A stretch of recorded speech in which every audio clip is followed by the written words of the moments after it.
The cameras flashed, and I forced a smile. That was the last time that night my face carried anything close to joy. Everyone had shown up. Her colleagues, her parents, mine. A banner stretched above our kitchen entrance. Congratulations to the future CEO. She'd thrown herself a party. That was her style. My wife always knew how to shine when there was an audience. Then came the moment she had been waiting for. The toast. My father stood up first, his glass raised high.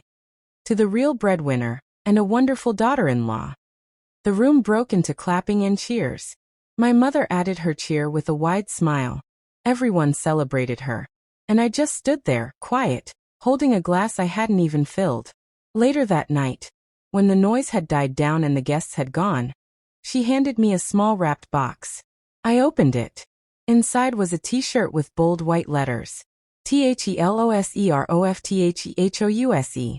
She laughed out loud. Come on, lighten up, it's a joke, she said, grinning. I didn't say a word. The next morning, she left early for work, another important day. Less than half an hour after she left, her boss called her in. Within the next 30 minutes, my phone began to light up with messages. She messaged me over and over again. 99 times. But to understand that moment, you have to go back 5 years. I married her for that smile. The kind that took its time, arriving slowly like it knew it had already won the room. She had a pull to her, bright, magnetic, unstoppable. Me? I was quieter, steady, the one who made sure the car was fueled, who refilled her coffee without being asked. I didn't mind being the man in the background. When she lost her job 2 years ago, I took up consulting work. Picked up every gig I could. Paid the bills. When her startup failed, I used my personal savings to hold us over. When she cried on the balcony late at night, I held her close and reminded her that even lions sometimes stumble. And that she still had her roar. When Stonebridge Capital made her an offer, I went all out to celebrate her. Cooked her favorite meal. Gifted her a sleek fountain pen with her initials engraved. She kissed me on the forehead and said, "You're the best." Then slowly, she started to drift. First, her phone became a permanent fixture in her hand. Then it disappeared into locked drawers. Her smile would walk in through the door long before she did. Carried in with text messages and late-night laughter meant for someone else. Business trips stretched without warning. Urgent meetings conveniently overlapping weekends. I never accused her. I didn't shout. I didn't beg. I watched. I remembered. I took note. The breaking point wasn't a dramatic discovery. It was subtle. One evening, she came home late, the scent of wine on her breath, lipstick smeared. I asked how her meeting had gone. She blinked, unprepared. "Which meeting?" she asked. That was it. That was the moment I knew. The next morning, I still made her coffee. Just like always. But inside, something fundamental had shifted. I didn't feel like her partner anymore. I felt like a narrative device she used to keep her life tidy. A cover story. That's when I stopped reacting and started planning. I went to a friend who worked in forensic accounting. Quietly, carefully, I asked him to examine her financial records. She had been smart, but arrogance makes even the clever stumble. Undisclosed bonuses. Stock options assigned under her maiden name.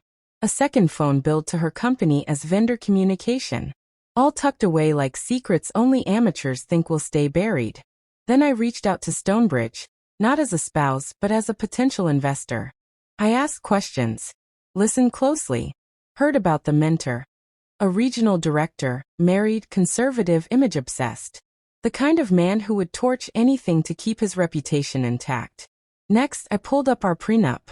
Solid on most fronts, unless there was financial deception involved. That was the exception. And she had walked straight into it. I started shifting things. Investments. Joint accounts. Slowly moved our shared assets so they leaned entirely in my direction. Retitled the car under my name. Refinanced the mortgage under the pretense of better rates. Everything piece by piece. She never noticed. She was too busy riding her wave. Then came the party. The moment she crowned herself. The banner, the praise, the t-shirt. That night, as everyone toasted her, she didn't realize it was the last time she'd stand that tall. By morning, her boss had summoned her. HR was in the room too. She didn't know yet that the anonymous whistleblower had submitted everything at 5 a.m. Files, bank statements, phone logs, and a recording from her illegal second phone. That's when the messages began. Can you talk? What did you do? Please answer. They're investigating me. I could lose everything. Why are you doing this? But by the time her words started to flood in, I'd already met with my lawyer. Divorce papers had been drawn up. I cited financial dishonesty, emotional betrayal. I submitted all the evidence. I filed for full ownership of the house, which by then was already mine. I claimed half her company's equity through marital asset division. She didn't explode, didn't yell. She just unraveled. Stonebridge panicked. The board suspended her, unpaid, pending investigation. Her mentor disappeared from her life overnight, cut her off to save his own career. She tried to manage the fallout, but the silence around her spoke louder than any rumor. I didn't reply to her messages, didn't speak to the press, didn't argue, just let the silence echo louder and louder. Weeks later, she came to my door.